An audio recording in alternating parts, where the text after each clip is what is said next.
Radio and TV Network. You're tuned into Healing Our Lands live interactive broadcast here. This is part two. And again, our new broadcast schedule is now Wednesday and Friday, 4 p.m. to 6 p.m. Typically, I have my intern with me from 4 to 5 on both Wednesday and Friday.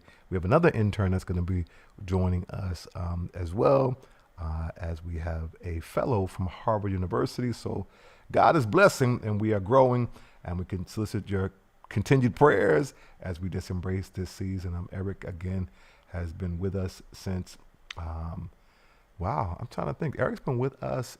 How long have you been with us, Eric? Going on 8 years. Wow. And so you've been here at Global for 8 years. Almost 8 years. It'll be 8 years in September of this year. Time flies, man. Yeah. So how are you?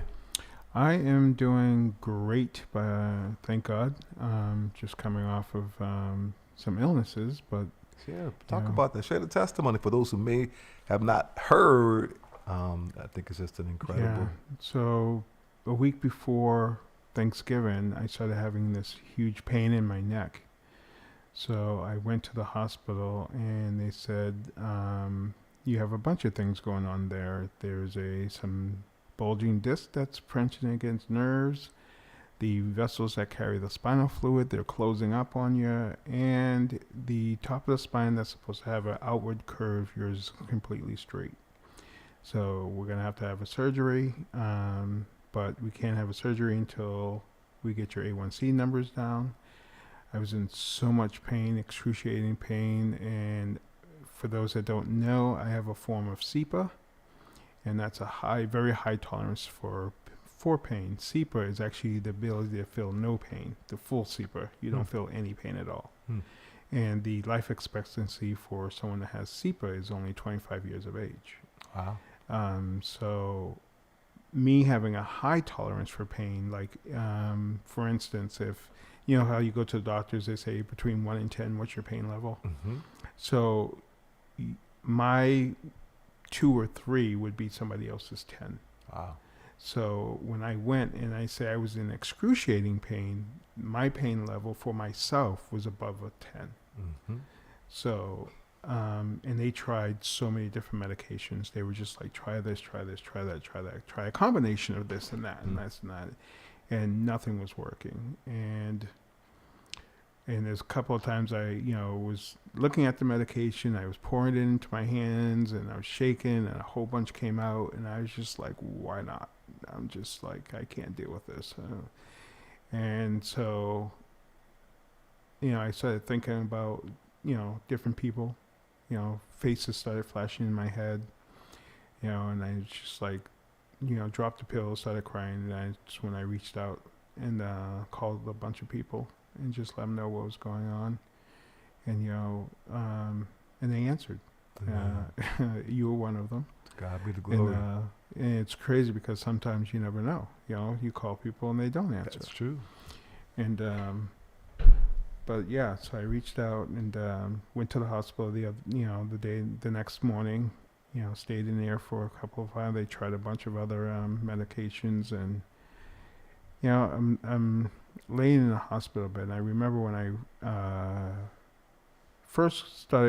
when I first got into my foster mom's home, I used to have night terrors, based on, stuff that happened to me as a child. And she would come in and grab me and she would sing this song. And I'm not going to sing because I can't.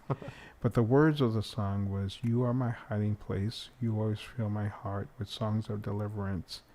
Whenever I feel afraid, I would trust in you." So she would just sing that over and over again until the point where I started feeling comfortable and I started singing it with her. Wow. And so I remember like being in the hospital that day, and all I can remember is that, and I just started singing that, and the nurse was coming in, she goes, "What's that song?" And I told her it's just something that, comforts me and stuff like that. And so I went home that Sunday. I woke up Monday, and there was no pain. And I said, okay, so I'm not going to take the meds because I don't need them.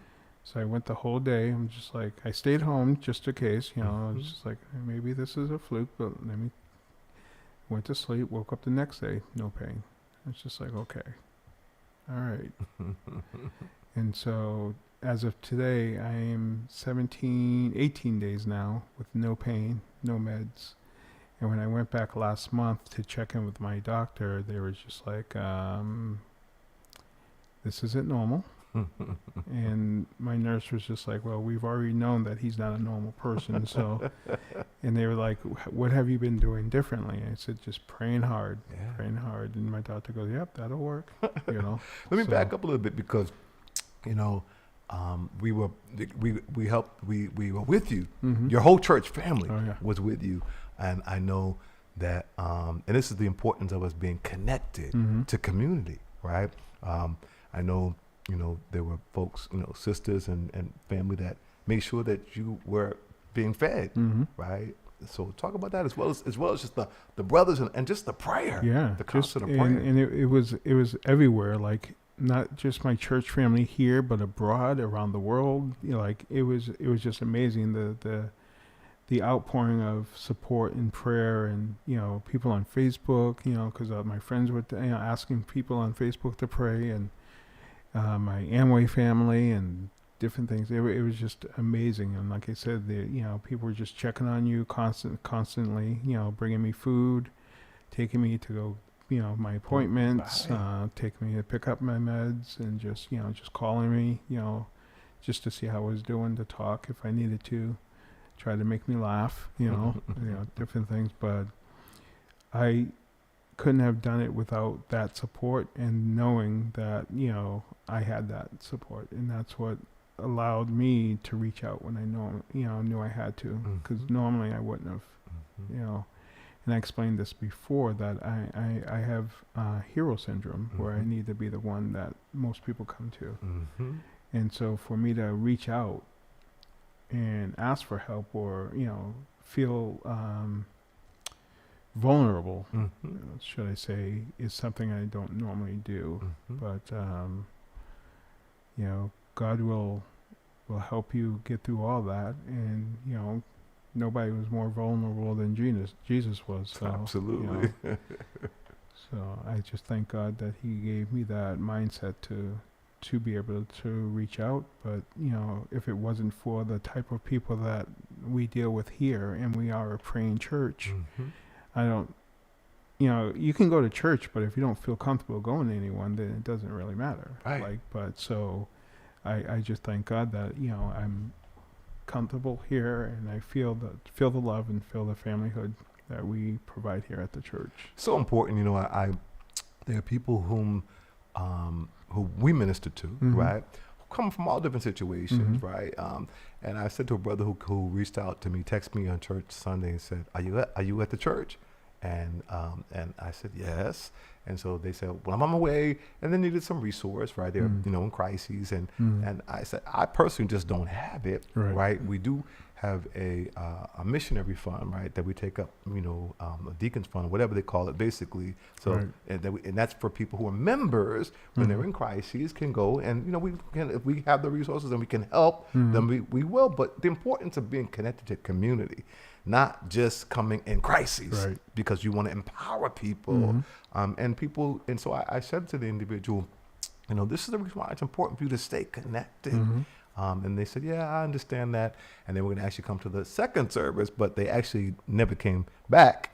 I think they maybe felt some kind of way or whatever, but it's just, it's important. That's one of the other uniquenesses about you. When we connected for 5 years while you were incarcerated, and you came right to the church, and you said you've been here 8 years.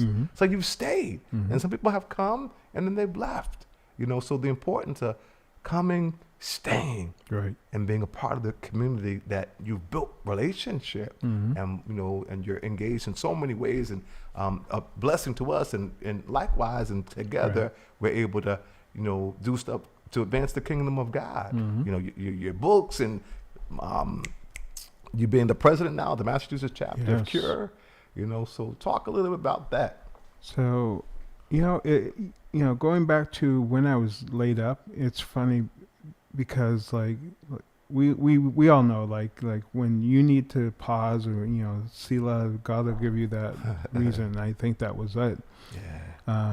because I have a vision board. I do vision boards, Mhm. and every year I go through them, and then every January 1st I put a new one up. Mhm. So when this happened the week before Thanksgiving, I'm looking at my vision board, and on my vision board was to complete my second book by Christmas of 2024. Mhm.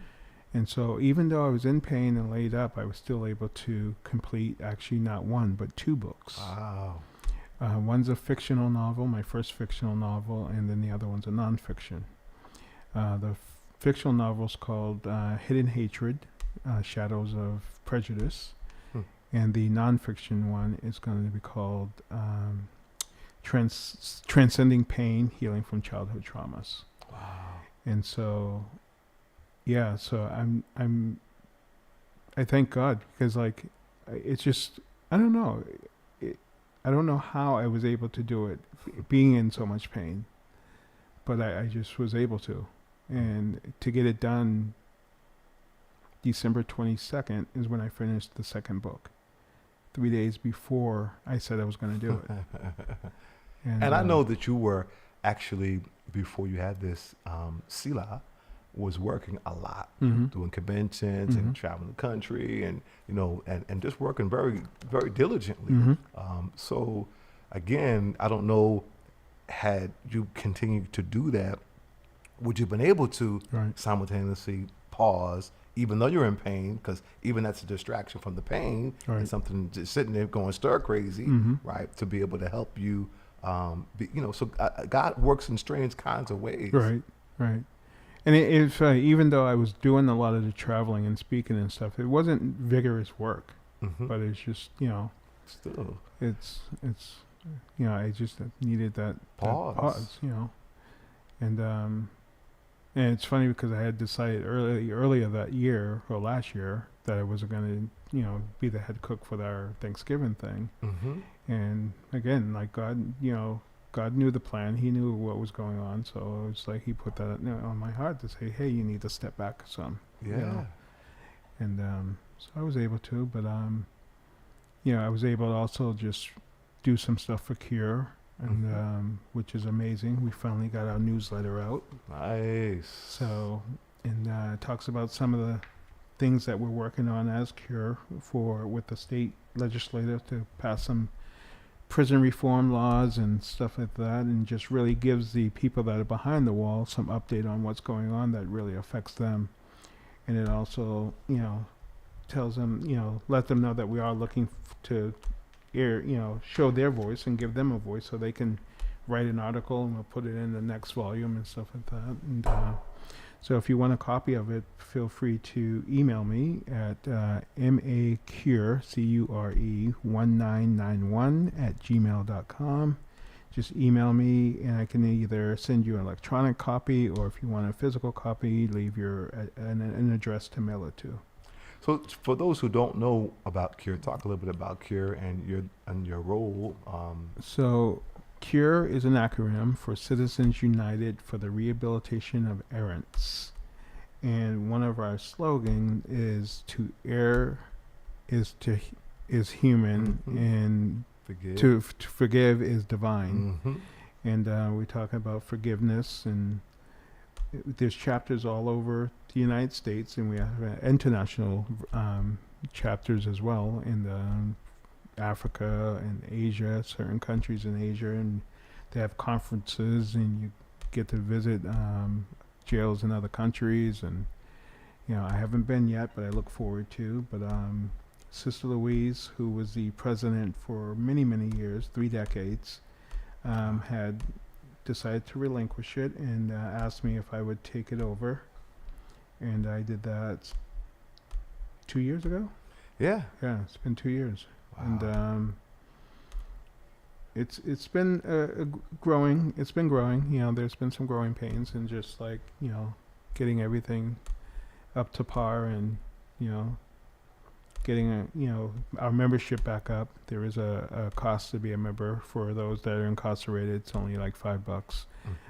But we rely on people to send us the donations and stuff, because it allows us to afford the printing fees for the newsletter and also the mailing cost for the newsletters and stuff like that. So if you're not incarcerated and you want to support it and get the newsletter, is that possible, and how would that happen? Yeah. So you can email me at masscure, macure1991 at gmail.com, and that's actually the year Mass Cure was founded in 1991. Cure itself, Cure National, has been around since 1972. Mm-hmm.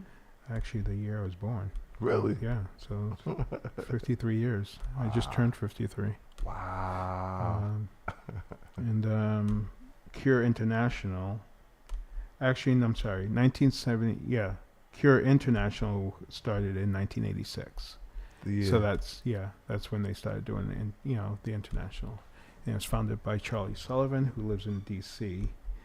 But yeah, we our Mass Cure is really just trying to connect with our legislative and find out what bills that they're presenting and authoring that has to do with prison reform, and if it's something we can get behind, we get behind them. And we have an article in here from Senator Eldridge. Okay. He actually, and then Ayanna Presley has something in here as well. Is that something you can share? Any portion of it? It's lengthy. Oh, it's lengthy. So, Okay. yeah. So what about pieces of legislation? I know. Are there any particular pieces of legislation that people might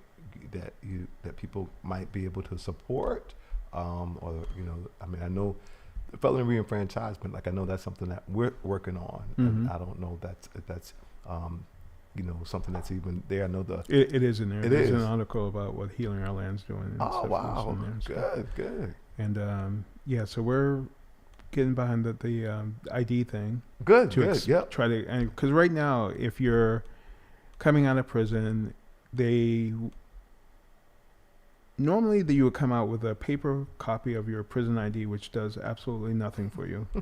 So I forget the counselor or Representative Oakley is sponsoring a bill to make sure they come out with a mass ID. And currently, if you were already a citizen, a resident of Massachusetts, and have had a driver's license for Mass or an ID Mass, then you are, you can get an ID, before you leave prison. We're trying to have that expanded to anyone who gets released, that it's going to remain in Massachusetts, come out with a Mass ID. Nice. And so we're doing that, and we're also internationally we're trying to eliminate what we call the hole, or what you would know as solitary confinement. So we're all, all the cures are working on that, because it's not as bad as people think it is, but it's still bad in the sense that you're limited in the conversations, just being around people. When most people think about the hole, you think like this big dark ditch and stuff like that, from the way back when. That's what it probably used to, but now it's called it's a specialty housing unit, they call it now. So we call it the hole still, because that's, but it isn't what you would normally think. You're usually in a cell by yourself for 23, actually probably more than that, probably 23 and a half hours a day, because they let you out to take a shower and stuff like that. But your food and stuff is brought to you. There's a librarian comes around with books and stuff and gives you books and stuff. But there's probably like 6 or 7 cells, but you guys can't see you can't see each other. Can't see each other. And if you try to talk to the guard will come around and like shut you up. And Could I ask you, what are some of the reasons why one might be segregated? For a number of reasons. Fighting for one, especially if you're, violent against another guard, employee, like nurses, different things against another inmate. found with paraphernalia, Mm-hmm. like shanks or homemade knives and drugs. Mm-hmm. Which is crazy that you're getting reprimanded for drugs, but you're the one that didn't get it in there. So that's a whole nother thing. Another whole right. Double standard, but Right. nonetheless. How to get in there, right? Sure.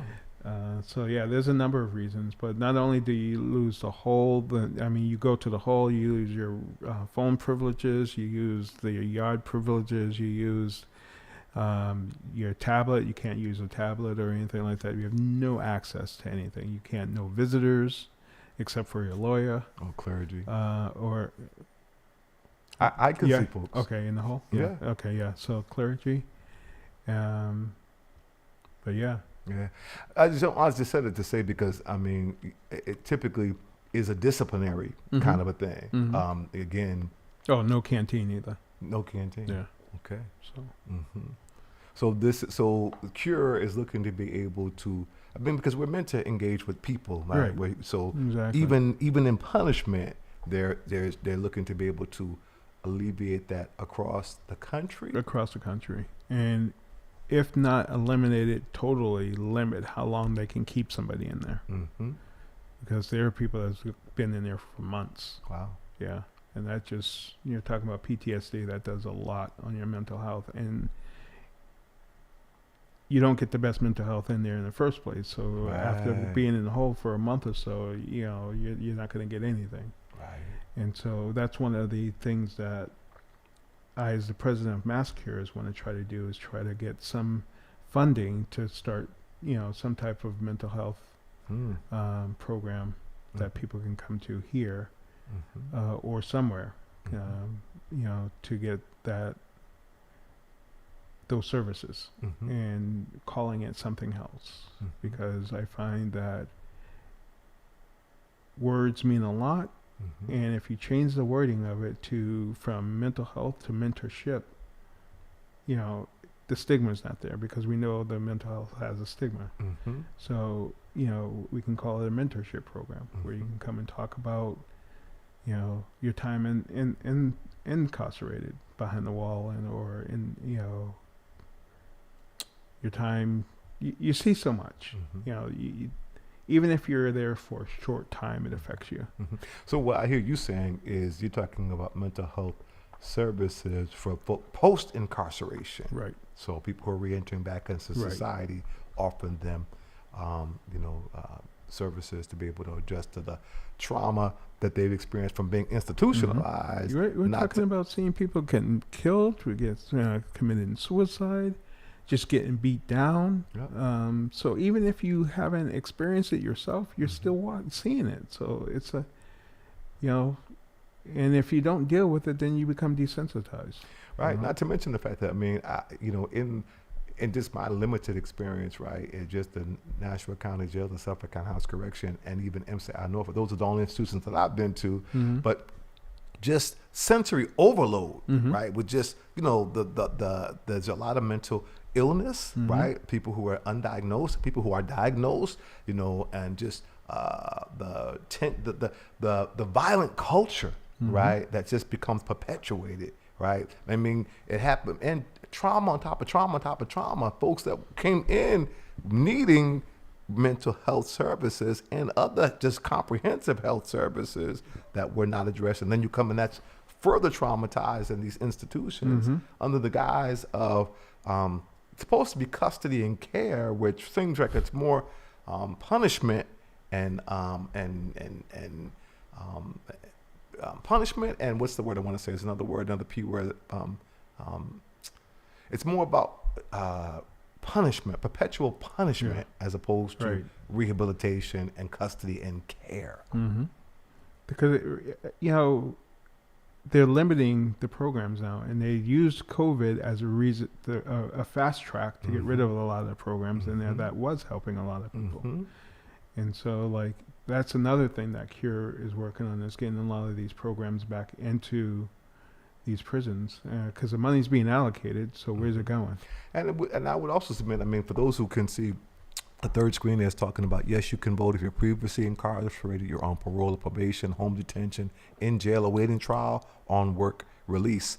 And again, we are working to restore the rights for people who are presently serving felony convictions. Because my understanding in terms of programming, again, when people are actually have a voice, you know, and they can have elected officials come in, and the people who can, they're empowered to be able to then have programs. And that was much of the reason why those programs were, that's much of the reason why the right was taken from people to vote, because they were making programs that were actually helping to rehabilitate, restorative justice kinds of programs, mental health, all of that, that was taken from them, because many people thought that was too much power. So when in 2000, acting Governor Cellucci stripped in the state of Massachusetts, because prior to that, you could vote, so even no matter what, universal voting rights was in place. So my understanding is a lot of those programs also were taken as a result of people no longer having a voice to participate in the democratic process. Right. Yeah. And when you're the sheriff, which is an elected position, Correct. it says a lot about you if you support that. Hmm. But it also says a lot about you if you don't. You know, Being because- universal voting rights. right? Yeah. Because if you're in a situation where the people that you're over can now determine whether or not you stay in that job, you know, because if you want to really prove that your vote counts, then That's a place. that's a place. Not to mention the fact that you can run for office, and this still is in place, even if you're incarcerated, right? And I believe it's actually happened. My understanding is that they actually had a mayor who ran for office, a person was incarcerated who ran for office, right? While they were incarcerated, and actually became mayor of the city in Boston, even though they Mayor were White. Mayor White. Mayor White was the mayor while he was incarcerated. Yeah. So you can run for office. Right now, we have a president who is who has been committed to 34 felony convictions, running the highest office in the world. So, and that's still in place. You can, though you can't vote in some states as a person serving felony You conviction. can't vote for yourself. But yeah, you can serve, right? So it just makes no sense, Right. Right. But Right. people should know that that rule is still intact. As I tell people, you all can vote for each other, right? Really, I don't know how you do it in terms of, I can't imagine how you run. How did that person actually run how did you serve as a mayor while you're incarcerated? But there's precedent for that. Yeah. There's a will, there's a way, I guess. But I mean, the people elect you. I Yeah. guess they got to put the things in place to be Yeah. able to, even though, because that's our democratic process. Yeah. So people should know that, one, in Massachusetts, if you have a felony conviction and you've served your time and you're back in the community, you can vote. If you're on parole, you're on probation, Yeah. you can vote. People don't believe that people don't know that, right? People don't know that you can vote if you're behind the wall and you were waiting pretrial pretrial, or yeah. serving a misdemeanor. yeah. And that we need to put back in place that you should be able to vote, period. I don't understand how we've been given these unalienable rights, but yet you alienate Right. a population Exactly. Another population is the homeless. You know, who can't. I mean, they have the right to vote and they can vote, but they can't because they have no address. Right. That's an interesting thing, because we find quite a few people who are actually incarcerated, and it's interesting, if you're incarcerated and you're homeless, you can use the facility that you're housed at your address. But to your point, people who are homeless who are not incarcerated, I don't know. That's a really good point. I actually need to do some research with that, because I think if you're staying in a shelter, you can use a shelter address, And but see- you have to have been at the shelter for some time. and I need to clarify that, because my understanding is, if you're incarcerated, right? Because some people who are homeless, and they, they'll talk about St. Francis, some of the other companies, Right. they cannot use a shelter while they're incarcerated. But they can't. I mean, many people say that, that's where the shelter that they Right. were before, and they cannot. They don't use it as an address. So I need to find out if you can, if you are. Homeless. Yeah. Yeah. I need. That's a good point of So- clarity. But yeah, these are populations that that everybody, I think, should have an opportunity to participate in the democratic process. So I appreciate that. That's something that in Cure Mhm. that you are support that the Massachusetts chapter Right. is supporting the IDs, because again it's imperative that you come out and you at least your trajectory is set up, and we know that we've been doing it piecemeal Right. with the $25 Yeah, with yeah. the Office of Returning Citizens. We've had sponsors, Mhm. and we've done piecemeal. You've helped us to be able to get their IDs. I'm sorry, their Social Security cards, Yeah. birth certificates, and some of And these other kind IDs, of yeah. documents that you need ultimately to get the ID. I don't even know how this is going with with the real ID. Yeah. That's another whole level. Yeah. And then we talk about we've been able to help people with the small grants that we've gotten to be able to help people pay. Is it child support? Child support, which is something else that I'm trying to. I don't want to put too much back on my plate, but one of the other things that I want to try to tackle is that whole law, or and if you owe child support, you lose your driver's license. Right.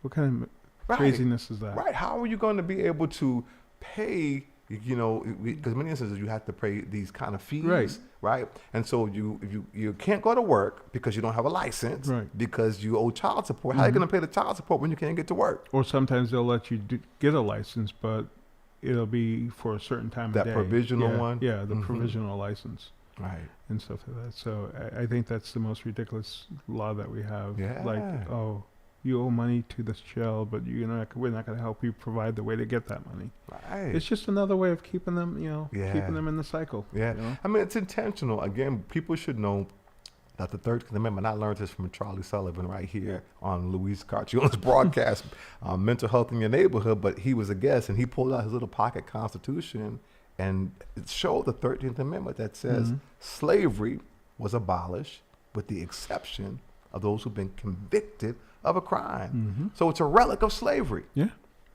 If you think of the term, $1 a day, Mhm. another day, another dollar. Yeah. That's where it comes from in jail. That's how much they pay you. How much? $1 a day on certain, depending on what you're doing. If you're Right. working on the unit, Yeah. it's $1 a day. If you're working in the making the uniforms or the footwear or the glasses or something, you might get $2 a day. Even But still. you're required to put half of that into a savings account. Hmm. So you now are left with 50 cents or that dollar to be able to spend to get the canteen and stuff like that. And that's another whole thing, right? The canteen and the Right. food and the It is. diabetes and the Right. Star Chief stuff. Mhm. That's really, I mean, you come in with health conditions and then you're in a situation where you're highly stressed. I mean, and I know you shared a little bit about your story being, learning that you actually had diabetes. Yeah. For those who didn't hear that story, can you share a little bit about that? So yeah, I learned just before my incarceration I had diabetes, and then I believe when my case was gone, I was actually incarcerated. That was another low point in my life, and I said, okay, I'm too much of a coward to do what some of these other guys do by committing suicide by hanging themselves. So I'll just let the diabetes take me. So I didn't go take my diabetic meds at all, and they were begging me, just come, So I was like, no, I'm not. And every day I kept waking up, and then I did it for a year, and they were like, well, can you at least come and so we can check you out? So a year later, I went and checked enough, and came back. They were like, well, you don't have diabetes anymore. Your A1Cs are fine. You're good. They said you don't have No. diabetes? No. Wow. And so that lasted for a good, almost a whole 7 years. I've been out before I found out that it was back just before I had my foot injury. Wow. And but yeah, so you're one of the things when people are like, oh, they're incarcerated, they don't deserve all that stuff. Right. But you've learned this when we used to, when we had the funds and we could, give them a care package, and it's usually 4 times a year that we can send a selected care package items. And you've seen that when we get the request, Oh, yeah. it's not even the junk food and stuff like that. Everybody wants hygiene stuff. Absolutely. They want shampoo. They want soap, because you get this little bar of soap that's supposed to last you forever. And it's not even enough to clean your body once, but yeah, it's supposed to last you for a long time. So a lot of the requests that we get for care packages is so they can purchase hygiene stuff, hair shampoo, body wash, foot care, just, basic hygiene stuff is what they mostly ask. And then if there's anything left over from what we allot them, and we try to do like a $60 care package, we allow them to send us their list of stuff and keep it at $60. And so, yeah, a lot of that is hygiene stuff. And then it's so popular that when we get it, they want like 5 of these, 4 of these, and then we have to whoa, because we know it's going to run out. So we have to go, okay, how about we give you 3? That way somebody else can get some stuff, Yeah. I mean, it's so interesting that is such, people don't understand the things you just take for granted, like hygiene stuff, right? That is, not it's almost a luxury. Yeah. That it should be something that you should think are basic things that you just would get, but that's something, as you said, that people are needing, and they run out of and don't even have enough of. No, not even through the canteen. They run out of They run out of it. Like I said, they do it. They give you a month to put in these orders, and then once that month is gone, you literally have to wait three more months before you can do another care package. Wow. And so when people do order them, some people will spend up. You look at their trunk, and they have a trunk full of soaps and stuff like that, and they're using that to barter and stuff like that. Right. Wow. So anything else you wanted to share? I guess with regard to that, you wanted to share with regard to Cure, with regard to your testimony. I know we certainly want to talk about the concert. Yes, I'm excited to get those up and running. We are starting our concert series again every other month, starting next month. Our first one will be April 27th. Sunday, which is a Sunday at 6 p.m. Yes. And I hear we don't know the complete lineup, but I know it's going to be good. And then every other month after that for four concerts. So I think our last one will be in October. Those have been amazing. Yeah. I mean, just the fellowship, the music, the quality of artists. And it's, again, this is in an effort to be able to raise resources. Yeah, absolutely. Because people don't need to understand the urgency of community really rallying around our station. I believe it's $5,000 cost a month. And Pastor Bruce, and it's not what's when people goes $5,000 a month. It's not even going to pay anyone. These are for the antenna, the internet, the electricity. We need new equipment, licenses. That's not even including new equipment. That's the stuff that's occurring every month, and those are the permit for the licenses, the tower, the licenses, the internet to get it out there. Yeah. So we are forced to pay an internet service here inside the building, and we have an internet service out at where the tower is, because they have to be able to relate to each other. Yeah. So it's just $5,000 a month just to do that. And people need to understand that our FM platform that is FCC, Federal Communications Commission's licensed, right? Because there are many people who are on pirated, illegal, bootleg, whatever you want to call it. They're illegal, right? And so when you do it right, and Pastor's done this from the gate with integrity and character, we're not, bumping the signal up to higher than what it's supposed to be, So so he's invested so much of his personal resources. We put a lot of sweat equity. He and the few volunteers have put sweat equity into this because we believe in it. People have a platform where they have a voice. People can call in and people are engaging and connecting, but it's imperative at this particular time for us to continue to be on the air, and not just to continue to survive, but to actually thrive. There's a full vision that has yet to come into fruition with, drive time, with street reporters, with youth and young adults, right? Podcasts. Like, there's a grand vision that has not even come to fruition, but we're struggling just to continue, and the urgency for people to really, and you don't have to wait to the concert. No, and some of the other ways you can help us out, if you go to Cash App, $BPRTV, you can donate, do it monthly, recurring. So, I mean, instead of going out once a month, just donate that to the radio station once a month. Yes. There's so many people out there that have a lot to say, who have a lot of experiences, And if you've never thought about being a broadcaster or something, that's another way Yes. you can support our radio station.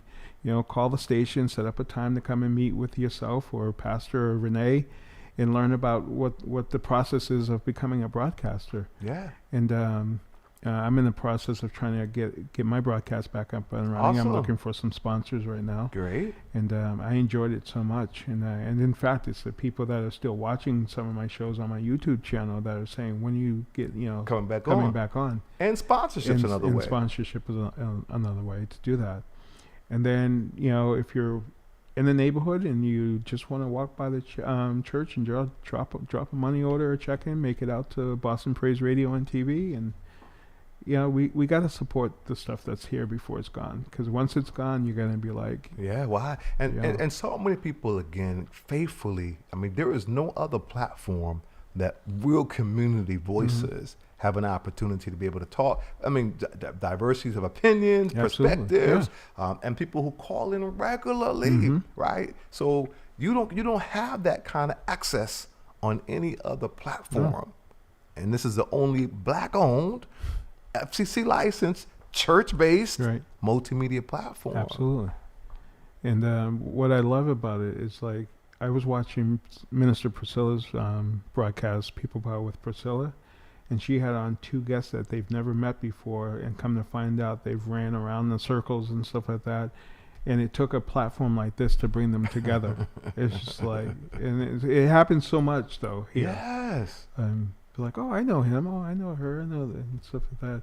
And that's how I remember when Louise used to broadcast here. Yes. And I used to engineer for her, and she had someone from Norway who spoke German. And so me and her started speaking in German, and the face on Sister Louise was just like, and like she was just like blown away. She's like, I didn't know you knew how to speak German. It's like she goes, now what did you guys say? But so it's so much fun. It's like just to be able to communicate with people from around the world and just have, a say. It's true. I appreciate the working with Jenny Matos and the Madison Park Development Corporation and the young folks, right? High school students, right? And some who are maybe beyond, who are maybe 20. Yeah, young adults. Yeah. Young adults, right? And to hear their perspective, right? The intergenerational conversation. I mean, they're brilliant, right? And so I just, and people are really, the young man who we have right now, Marvin's, who is from Haiti, right? Who has an international perspective and just absolutely brilliant. I mean, and we've learned a lot about him in a short span of time, where he never knew his father, right? And that as resident, we're getting people whom are tuning in that we didn't even know were tuning in. A sister came on Sunday, and she was like, how much she was just so impressed, and she's a single mom and has a young man whose father's in his life, but was saying how his perspective, even though that's the case, he's not like sad. Right. He's like his perspective is just so she was so impressed. And Pastor says, for as many people chat and or communicate to you and or call, there's a bunch of people who are appreciating that content but don't communicate it in some way, shape, or form. Absolutely. So yeah, I'm looking forward to seeing the growth, regrowth. Yes. And like I said, just reach out, 617-282-0685, 617-265-2679. Just reach out. And, if you've never seen the place, come on down, check it out, Absolutely. So with regard to your books, one who might be interested, I mean, that's you're the 3-time artist, what do you call it, author. Yeah. So you have your first book. My first book, which is The Unmasking. The Unmasking, Poems and the Thoughts Behind Them, that was released in 2019, and I just got my report in from Amazon, and since 2019 I've sold over 8,000 books. Wow. That's amazing. I mean, what's so amazing to me about that, Eric, is, again, when we met you, that was a manuscript, right? Yeah. That was not even published, right? And so, I remember you tuning in. I remember for the 5 years that we knew Eric Kennedy before we ever met Eric Kennedy in the flesh. I mean, People knew you in Australia. People knew you from Africa. People knew you from here. The Mamie broadcast knew Right. you, right? I mean, you were just engaging, and not only we knew not just you, but we knew so many people who you introduced us to doing the work of an evangelist, right? Encouraging other people to tune into the broadcast. There are letters that were on. Some folks did come to the church, and some people did, get their own books. You've helped a whole bunch of people to re-enter back into society, help people to get employment, right? Yes. So, I mean, where you've come from that place to this, it's just amazing. I remember we went to our first conference, Yeah. with what was it, the Sentencing Sentencing Project, Project, right? And and so just amazing to see where God has brought you. Not just people who are coming back into society who've been incarcerated, but you've been able to get a whole bunch of people employed, Yeah. as God's just blessed you. I think it's been over 570 something people, mostly incarcerated, because that's who I try to. Give priority Whether to. I'm working conventions here or in another state, Mhm. I that's why I'm so glad to be a part of Cure, because I can reach out to them and say, hey, I'll be in this state for this conference. Do you have anyone that's incarcerated that's having trouble finding work? Yeah. At least I can give them some short-term, funds Yeah. and stuff like that. So I keep track of all that, and it's 578 people since I've been doing convention work. I mean, it's amazing. And so with that said, so the book was an idea, and I remember when it first, and you even in the conferences, even in the place that you're going, right? Even and so that book became a reality, and now here you are with your third book. Yeah, second and third. So my second one, hopefully, it'll be out between May and June. I'm gonna have a book release party, so tune in for that. Yeah. You came to the first one, I right? did. That was so much fun. I did. I remember that. So yeah, I'll be having a book release party for the fiction book, Hidden Hatred, and then I'll release the third one probably 6 to 8 months after that. That's the one about healing from Here, childhood trauma. yeah. And what's it called? It's called Transcending Pain. Transcending Pain. Yeah. So if a person's interested in being able to pre-order or to order any of the books, how book signings or those kind of things, how Yeah, would they? so most of the book signings I do are private, Okay. book clubs and just different organizations. If you want to get the Unmasking, which is available on Amazon, it's Unmasking Poems and the Thoughts Behind Them by Eric O. Kennedy. And then I will be having a pre-launch of the other one, Hidden Hatred. I'll have it on my author's website, which is being built currently. And then that'll also be available on Barnes & Noble's, Amazon, and a bunch of other ways you can get it online as well. Amazing. And so, with a few moments we've got left, talk a little bit about, your role, because you do a lot of different things as it relates to healing our land, because you serve on our board of directors as well. So I'm on the board of Healing Our Land, and even we're on the board. We serve as a working board, so I try to do what I can when I can, and as much as I can, when with time that I'm allotted with. Yeah. But it's been great, just working with you and watching the different iterations and seasons that we go in and out of, and seeing the growth now. Yeah. But again, we still need the help. Yeah. But for both organizations, Mass Cure and Healing Our Land. So again, if you're retired, college students, just living in the neighborhood, or a youth, there's ways that you can help that maybe you don't even know about yet, but you won't know until you reach out. Absolutely. And one of the biggest needs is housing still. Yeah. Right. And we've shared the vision of the Healing Our Land Hotel, right? And this is an economic engine, right, to facilitate. Again, Healing Our Land's vision is to create a youth and young adult led and adult and institution supported, I call it healing and empowering movement, right? Now more than ever, right? That's self-sustaining, that's independent, because again, you create this with excellence, right? That is really a niche right now that's advancing the kingdom of God right? And for us to be able to meet people at the door, Mm-hmm. right? These are this is something that we've done piecemeal with renting a car. We've gotten some resources, but to be able to actually have, and one of the gentlemen is actually trying to be able to get us, get a bus or that's custom Right. made to do some outreach, Mhm. right? That again, this is a mechanism of being able to do outreach for those who are underserved, marginalized, disenfranchised, struggling with addiction, homelessness, all these kind of things that are the trajectory sometimes of becoming incarcerated or cycling in and out, right? So that kind of a thing, but also a place that folks who are coming out of incarceration posts as being behind the wall, doing the civic education, doing the circles and the other kind of things that we have an opportunity to do, even in serving as a chaplain. You can start to build a relationship, put some of those things in place that we can meet them at the door, Right. right? And we have our own vehicle to be able to do that, maybe paying someone to be able to do that, pick them up in their limousine, right? And bring them to a Healing Island Hotel. We would bring them to get their meal, Right. but if we brought them there, they could be able to go right to the hotel and, be able to be received there, Right. get, and feel some pride about. A lot of these houses that, sober houses are just deplorable Right. conditions Yeah. and very depressing. Mhm. And people feel like, well, you should be glad that you're not homeless. Exactly. No. So when a lot of people get out from incarceration and they're forced to either go to a sober home or a halfway house or a shelter, their mentality, there's no difference than being locked up, Yeah. because it's the same mentality. Especially when you go to the shelters and you got the state-run shelters and the security think they're police officers and they want to try to, so they rather just sleep out on the street. Yeah. Yeah. And we see that Yeah. a lot.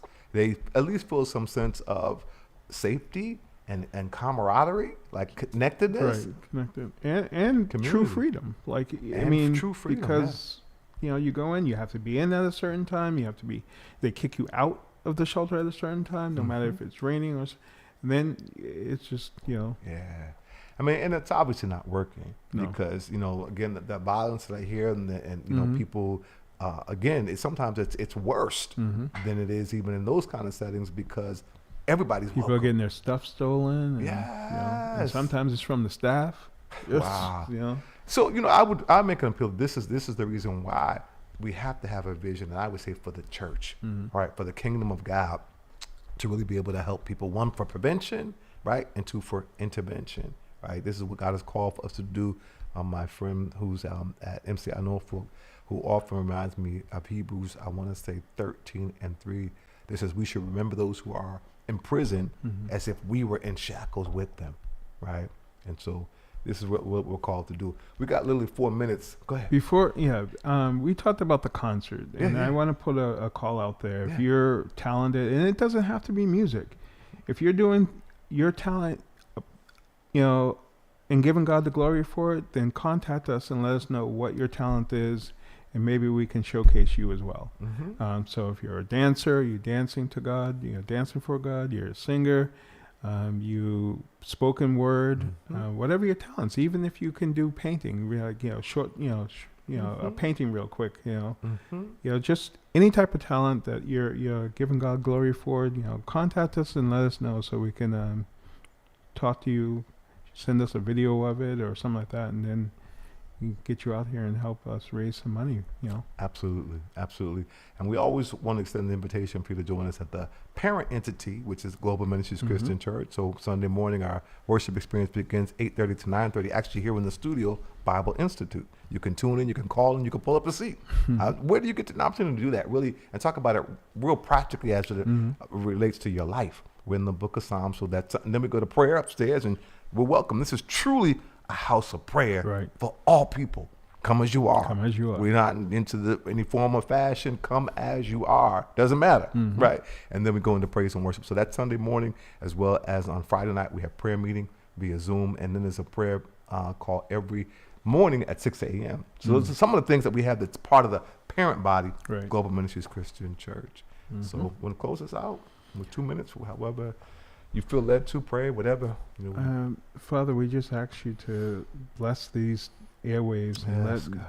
the ears that need to hear what they need to hear, and bring them to us, and so we can help them draw closer to you.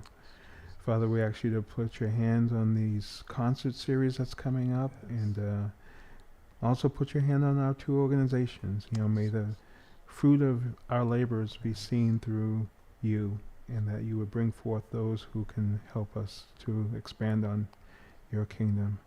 And we ask this in your mighty Son's name, Jesus Christ.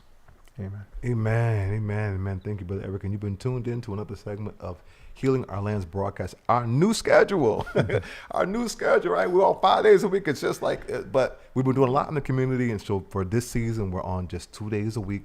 That is Wednesday and Friday, 4 p.m. to 6 p.m. And 4 to 5 is the intergenerational dialogue. Pretty much we'll see because we've got another intern, but pretty much 4 to 5, it will be pretty standing. Our intergenerational conversation. But again, Wednesday and Friday, 4 p.m.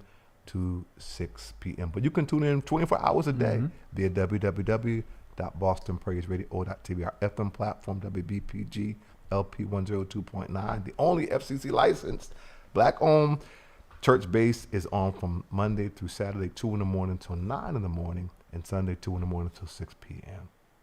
So, that's the final word. Thank you for tuning in. Come join us.